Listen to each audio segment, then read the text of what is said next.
온라인 예배 에티켓. 당신은 준비된 예배자입니까? 지금 당신의 복장은? 집에서 입던 옷 그대로 교회 갈 때처럼 깔끔하게 지금 당신의 자세는?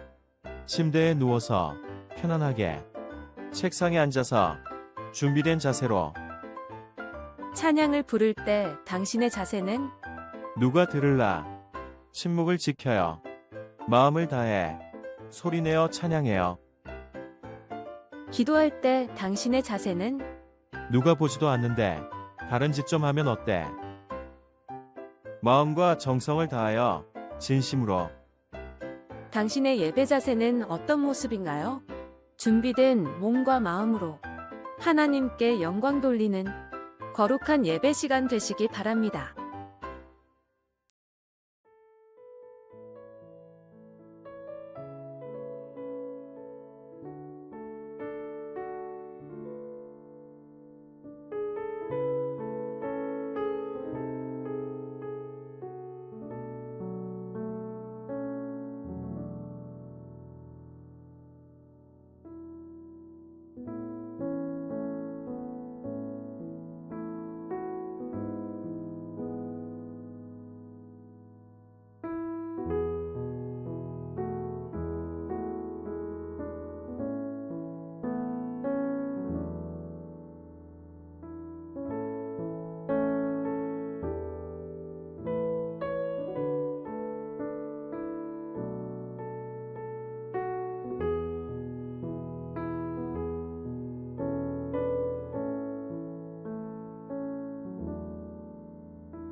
용기 모두 깃들이고 끝까지 잘 싸워 이기라.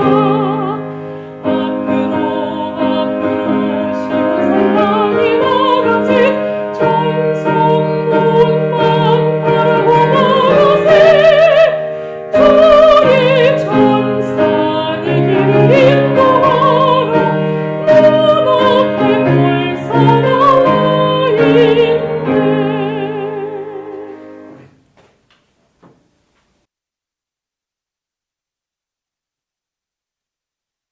하나님과 그분의 말씀을 사모하는 성도 여러분, 화요 예배에 오신 것을 진심으로 환영합니다.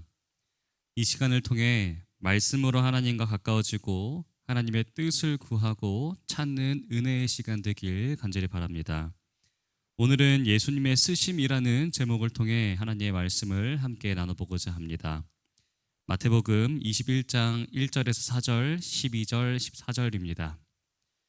그들이 예루살렘에 가까이 가서 감람산 벳박에 이르렀을 때에 예수께서 두 제자를 보내시며 이르시되 너희는 맞은편 마을로 가라. 그리하면 곧 매인 나귀와 나귀 새끼가 함께 있는 것을 보리니 풀어 내게로 끌고 오라. 만일 누가 무슨 말을 하거든 주가 쓰시겠다 하라. 그리하면 즉시 보내리라 하시니 이는 선지자를 통하여 하신 말씀을 이루려 하심이라.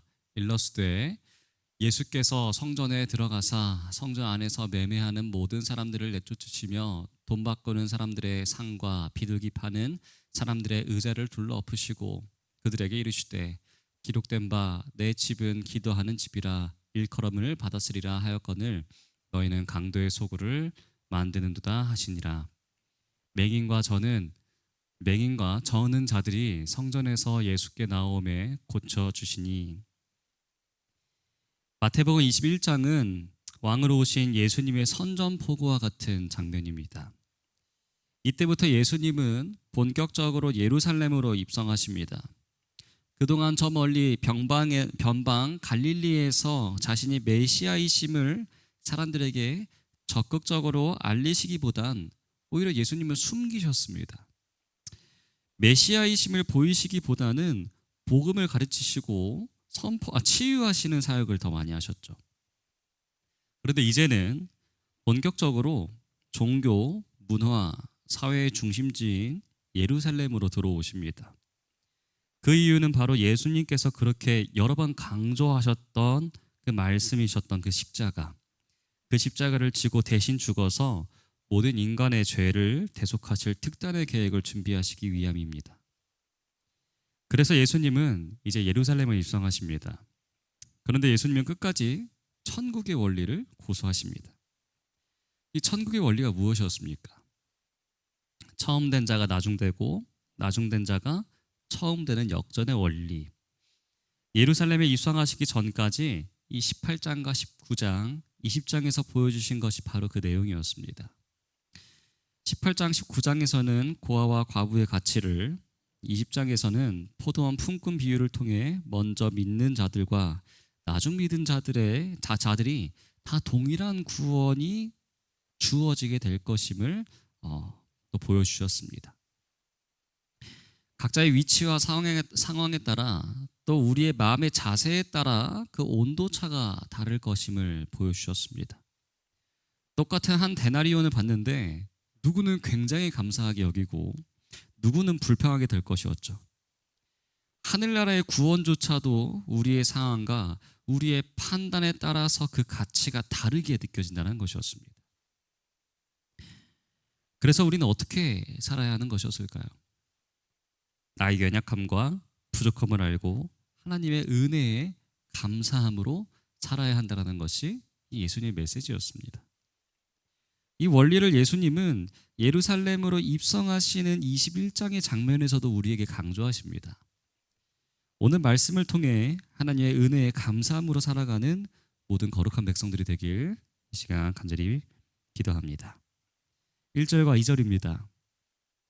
그들이 예루살렘에 가까이 가서 감람산 벳박에 이르렀을 때에 예수께서 두 제자를 보내시며 이르시되 너희는 맞은편 마을로 가라. 그리하면 곧 메인 나귀와 나귀 새끼가 함께 있는 것을 보리니 풀어 내게로 끌고 오라. 예수님께서 예루살렘 동쪽에 있는 감람산 벳박의 맞은편 마을로 보내십니다. 그리고 그곳에서 메인 나귀와 나귀 새끼를 데려오라고 명령하셨습니다. 예수님이 이제 곧 예루살렘으로 입성하실 텐데 왜 갑자기 이 나귀를 끌고 오라고 하신 것일까요? 그리고 왜 하필 다른 동물도 아닌 나귀였던 것일까요? 3절 함께 살펴보시면 만일 누가 무슨 말을 하거든 주가 쓰시겠다 하라. 그리하면 즉시 보내리라 하시니, 예수님께서 자신을 주라고 처음으로 드러내시는 장면이 바로 21장 3절의 장면입니다. 주가 쓰시겠다. 정말 중요한 장면입니다. 이 세상의 구세주께서 사용하실 것이니 그 가치는 뭐라 해도 소중한 것이 되어야 합니다. 그러나 막상 이 예수님께서 쓰실 것이 무엇이었습니까? 보잘것없는 고작 나귀 한 마리와 새끼 한 마리였습니다. 이 세상의 구세주께서 사용하실 것으로 그렇게 스케일도 크지 않은 어떤 존재인 것입니다. 지금 예수님은 이 세상을 구원하실 구세주로서 예루살렘으로 입성하시는 장면입니다. 이 세상의 왕이나 대통령들이 취임할 때 사용하는 이동수단들이 있습니다. 바로 의전 차량이죠. 의전 차량은 단순히 이동수단이라는 것을 넘어서 국가 원수의 안전을 책임지고 대외적으로 그 위험을 보인다는 점에서 특히나 중요한 점으로 여겨집니다. 미국의 경우에는 15억에 달하는 차를 쓰기도 하고요. 영국의 경우는 영국 왕실을 위해 세계 총 2대밖에 없는 차를 의전 차량으로 사용한다고 합니다. 세상의 왕, 정상들도 이러한 대우를 받는데 이 구세주로 오실 예수님은 어떠한 의전 차량을 사용하셔야 했을까요? 당시 교통수단은 말이니까 예수님은 자신을 보고 있는 수많은 군중들을 감안해서 메시아로서의 품격을 지키기 위해 가장 좋은 말을 타시는 것이 맞았을 것입니다. 물론 제자들도 그렇게 생각했을 것이고요. 주변에 있는 백성들도 똑같이 생각했을 것입니다. 그런데 무엇입니까? 보잘것없는 나귀였습니다. 가치가 있는 말도 아니고 그냥 볼품없는 나귀였습니다. 이러한 볼품없는 나귀를 끌고 오라 하시니 이 제자들의 마음이 어땠을까요? 내키지 않았을 것입니다. 또 가격도 얼마 안 하기 때문에 이 정도면 그냥 돈을 주고 사서 쓰는 게 예수님과 제자들의 그 체면을 더 살리는 게 나아 보이기도 합니다. 그런데 나귀와 새끼, 얼마 안 되는 것처럼 보이는 것을 또 심지어 가가지고 주가 쓰시겠다. 왜 또 생색을 내는 것일까요? 그것은 이유가 있습니다. 예수님이 지금 돈이 없어서도 아니고 무엇을 얻어서 입성해 보이려고 하는 그런 이유도 아니었습니다.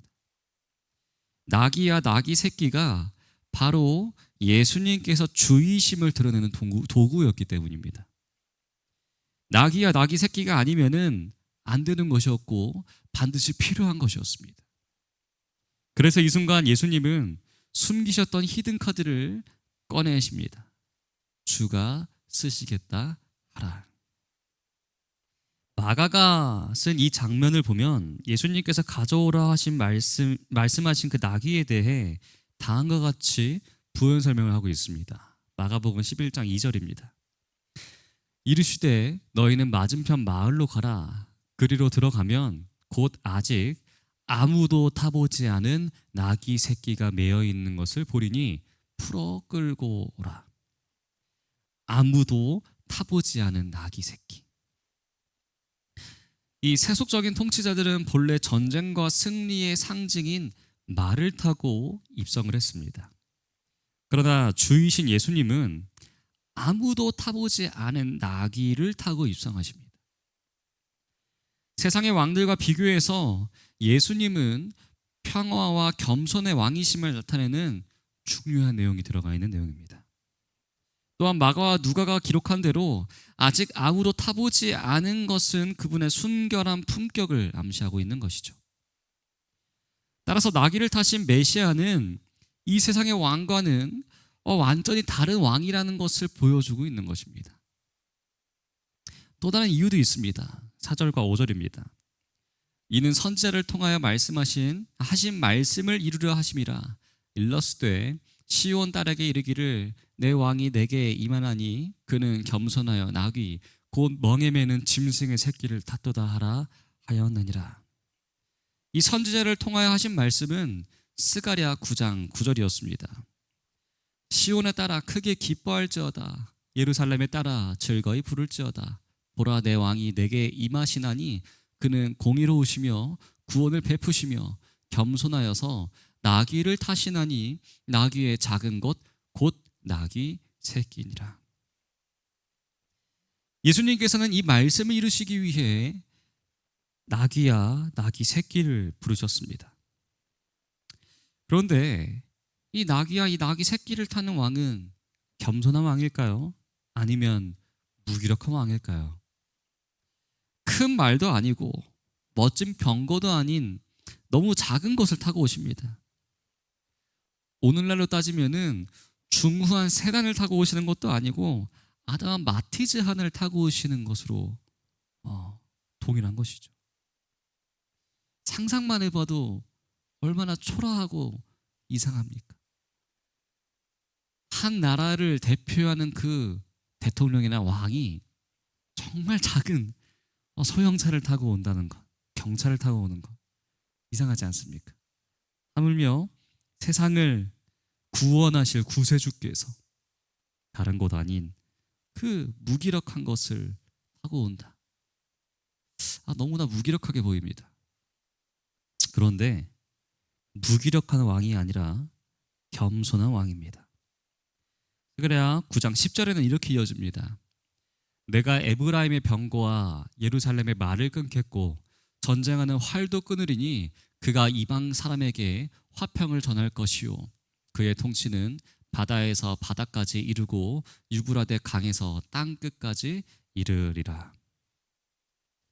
병거도 있고 말도 있고 전쟁하는 활도 다 있는데 이 모든 것을 다 끊어버리는 왕, 이제 병거와 말을 통해서 위세를 떨치는 왕이 아니라 전쟁하는 활로 사람을 쓰러뜨리고 더 올라서는 왕이 아니라 이방 사람들에게 화평을 전하시는 왕이 예수 그리스도이셨습니다.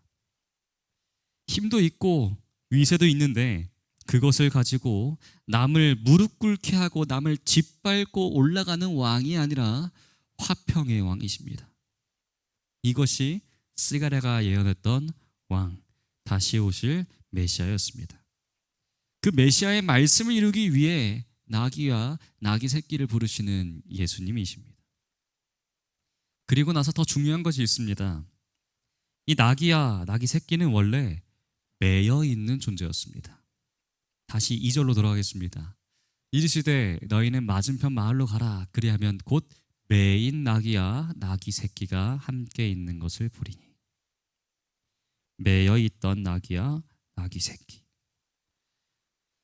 자기의 주체적인 삶을 살지 못하고 타인에게 매여 있던 나귀와 나귀 새끼. 누구의 모습일까요? 바로 우리의 모습이지 않습니까? 죄에 매이고 운명에 매이고 두려움에 매여 있는 우리의 모습입니다. 그런데 그것을 풀어 내게로 끌고 오라고 예수님은 명령하십니다. 예수님께 쓰임받는 우리 모두를 풀어주시는 예수님입니다. 예수님은 매여 있는 나귀와 나귀 새끼만을 풀어주시는 분이 아니라 우리도 풀어주시는 분이십니다. 예수님께서 자유케 하시는 우리 모두에게 해당되는 예수님의 말씀이라는 것이죠. 그러니까 예수님은 매여있던 우리를 풀어내시기 위해 자기를 드러내시고 주가 쓰시겠다 하라 하시는 것입니다. 바로 이것이 오늘 주가 쓰시겠다 하라 하신 예수님의 명령의 핵심입니다. 우리의 왕이신 예수님은 매여있던 우리를 풀어주시는 분이십니다. 그래서 풀어주시는 예수님께 나아가서 예수님의 자신의 왕되심을 보여주는 증거로 사용해서 주시는 그 존재가 바로 나귀야 나귀 새끼, 그리고 바로 오늘날의 우리들입니다. 사랑하는 동탄 새하늘 성도 여러분, 이것이 얼마나 큰 은혜입니까? 예수님 매여있는 우리를 풀어주시는 분, 자유케 하시는 분이십니다. 이것을 위해 예수님은 자기의 정체성을 드러내 보이십니다. 주가 쓰시겠다 하라. 우리 모두는 주님이 쓰시기 위해 자유케 하시는 존재라는 사실입니다. 사실 우리는 의로우신 하나님의 계획에 절대로 쓰일 수 없는 너무나 연약하고 나약한 존재입니다. 그리고 너무 또 악한 존재입니다. 그러나 낙이라는 가치 없는 짐승이라 할지라도 하나님을 섬기는 일에 필요할 경우가 있음을 우리에게 보여주십니다. 우리도 동일합니다. 죄로 얼룩져서 하나님의 얼굴을 제대로 볼 수 없는 우리이지만 우리를 죄에서 해방시키시고 친히 불러 사용하시는 예수님의 그 큰 은혜를 우리가 어떻게 감사하지 않을 수가 있을까요? 이러한 그리스도의 은혜에 감사함으로 나아가며 그분의 부르심에 순종하는 우리가 되길 이 시간 간절히 바랍니다. 6절과 8절입니다. 제자들이 가서 예수께서 명령하신 대로 하여 나귀와 나귀 새끼를 끌고 와서 자기들의 겉옷을 그 위에 얹음에 예수께서 그 위에 타시니 무리의 대다수는 그들의 겉옷을 길에 펴고 다른 이들은 나뭇가지를 베어 길에 펴고. 여기에서 눈에 두드러지는 것이 있습니다. 제자들이 겉옷을 나귀 위에 얹었다. 그리고 겉옷을 길에 폈다. 이 겉옷을 길에 폈다라는 것은 상징성이 있는 행동이었습니다. 왜 겉옷을 벗었을까요? 이 당시 겉옷은 이 사람들에게 이불이기도 하고 침낭이기도 했습니다. 팔레스타인 기후의 특징은 일교차가 매우 큽니다. 그래서 낮의 기온은 40도까지 올라가는데 밤이 되면은 두꺼운 옷을 입어도 추위를 타게 될 정도의 그만큼 기온이 뚝 떨어지게 됩니다. 이런 기후 때문에 밤에 얼마나 추웠을까요?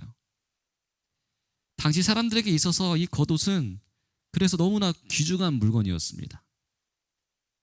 그만큼 가치가 있었기 때문에 가난한 사람들은 다른 물건들을 대여하기 위한 담보물로서 겉옷을 내기도 하였습니다.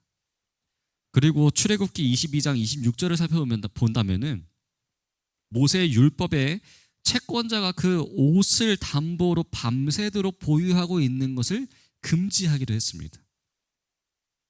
그만큼 이 겉옷은 당시 백성들에게 전 재산이나 다를 것이 없었다는 것이겠죠.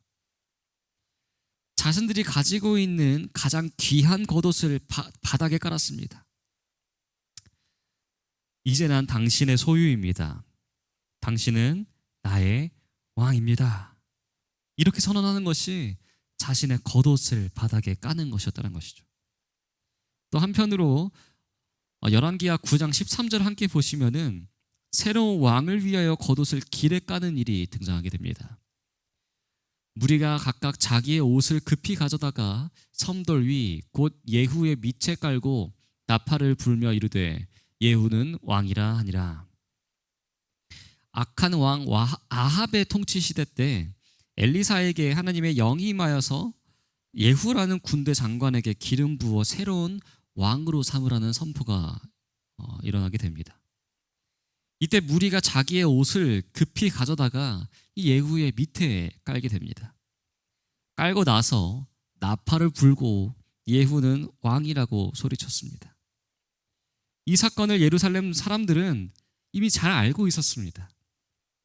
악한 왕 아합은 더 이상 왕이 아니고 하나님이 엘리사를 통하여 기름 부으신 예후가 새로운 왕이라는 그 선포가 지금 옷을 까는 행위 속에서도 일어나고 있다는 것이겠죠. 예수님도 마찬가지라는 것입니다.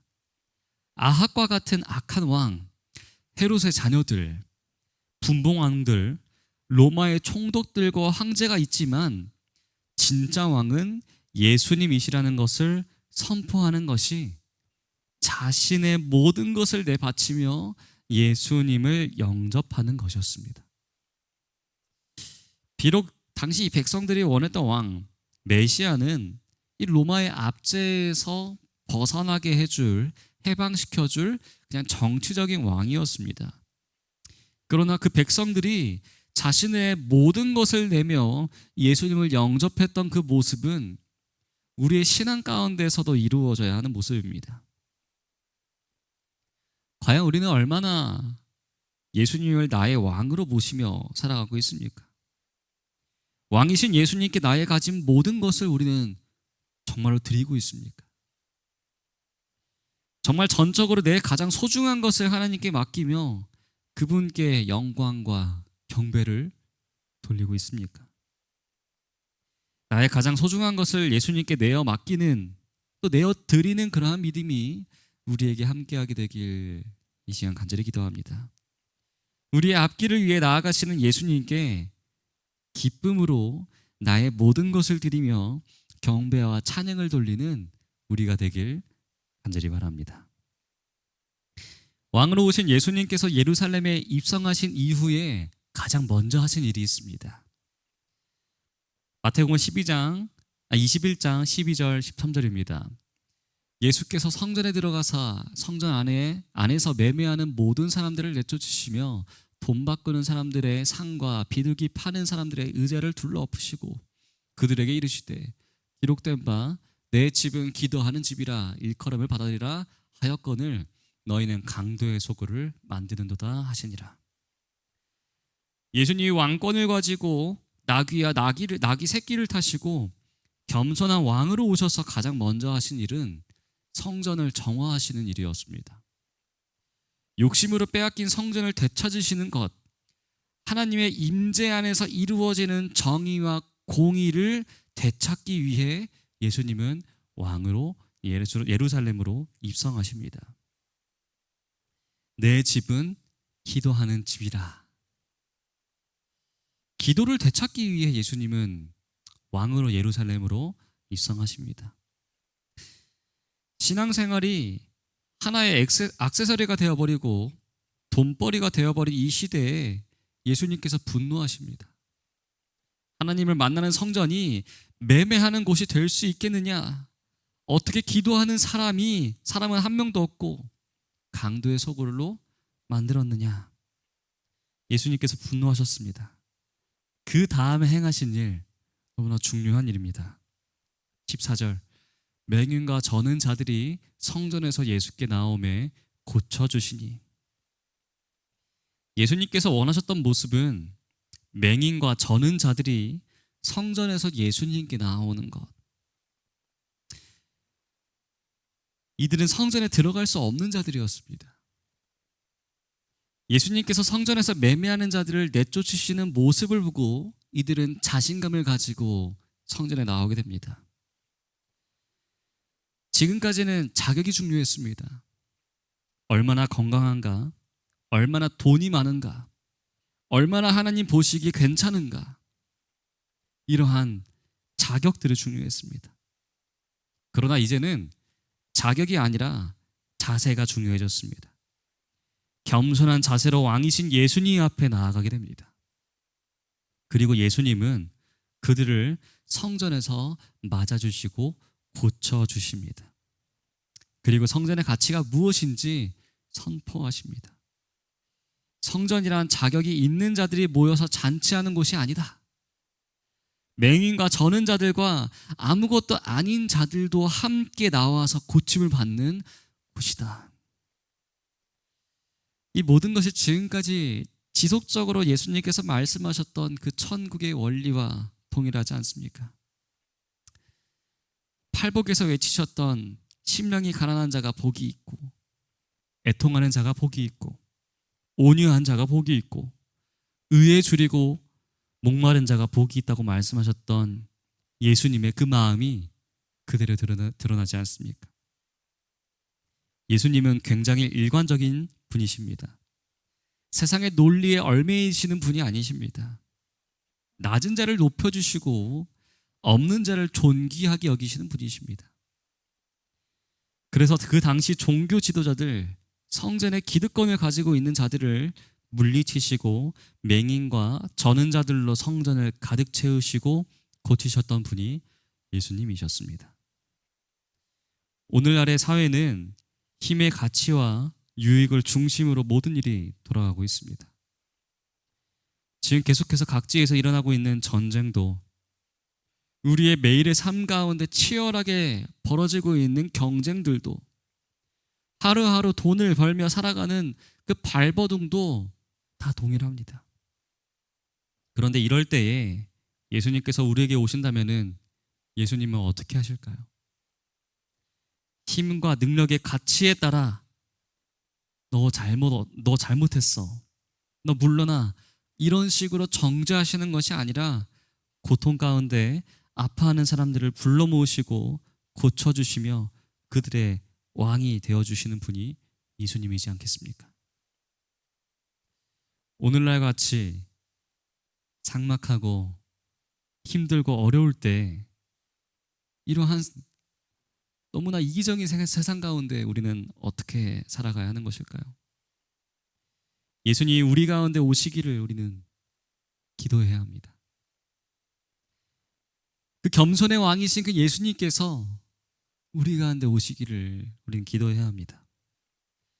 예수님께서 그 고통을 당하는 자들을 가운데 오시기를 기도해야 하고, 예수께서 오셔서 치유하시고 상처받고 아파하는 이 세상을 끌어안아서 예수님께서 새롭게 하시는 그 은혜와 은총을 우리는 기다려야 합니다. 그러면서 우리도 서로 손가락질하거나 정죄하기보다 서로를 사랑하고 감싸주고 서로의 상처받은 마음 가운데 서로가 서로에게 위로가 되어야 합니다. 또 부르심을 받은 자리에서 우리가 함께 기도하고 예배하면서 하나님을 높이는 사람들이 되어야 하지 않을까요? 예수님은 이 세상의 왕들과 다르게 나귀를 타며 겸손한 왕으로 오신 분이십니다. 그래서 겸손한 왕으로 오셨던 예수 그리스도, 그분의 백성으로서 우리는 예수님과 동일한 자치를 따라가야 합니다. 겸손한 왕으로 오셨던 예수 그리스도, 그분의 은총을 의지하며 이 땅을 능히 변화시키는 하나님의 쓰임받는 하늘 백성들이 우리는 되어야 합니다. 우리가 이러한 예수님의 신실하고 겸손한 백성들이 되길 이 시간 간절히 바랍니다. 그리하여 진정한 마음으로 낮은 자를 존귀하게 여길 줄 아는 마음, 그리고 그들을 높여주며 우리 가운데 예수님께서 우리에게 지속적으로 말씀하셨던 그 천국의 원리를 밝히 깨달아 천국을 경험하고 또 이후에 있을 진정한 천국을 기다리며 사모하는 우리 모두가 되길 간절히 바라면서 오늘 말씀 마치도록 하겠습니다. 기도하겠습니다. 하늘에 계신 아버지 하나님, 죄 많고 연약한 우리를 사랑하시어 우리를 살리시기 위해 이 땅에 오신 예수님의 사랑에 너무나 감사합니다. 또 죄 많은 우리가 하나님의 사역에 동참할 수 있는 기회를 또 허락하여 주시며 너무나 감사합니다. 하나님의 그 크신 은혜에 항상 감사함으로 나아가며 예수님께서 불러주시는 그 부름에 응답할 줄 아는 믿음이 우리에게 함께할 수 있도록 인도하여 주시옵소서. 또한 예수님께서 우리에게 보여주신 겸손과 그 화평의 모습을 본받아서 다른 이들에게 또 우리보다 낮은 사람들을 높여줄 줄 아는 그러한 용기와 믿음, 또 그러한 행동이 실질적으로 우리의 삶에서 일어날 수 있도록 인도하여 주시옵소서. 그리하여 많은 이들을 더욱더 하나님께 인도하고 예수님께서 우리에게 보여주신 그 천국을 미리 맛보아 경험하는 그러한 믿음의 여정을 살아가나가는 우리 모두가 될 수 있도록 인도하여 주셔서 사랑이 많으신 예수 그리스도 이름으로 간절히 기도합니다. 아멘.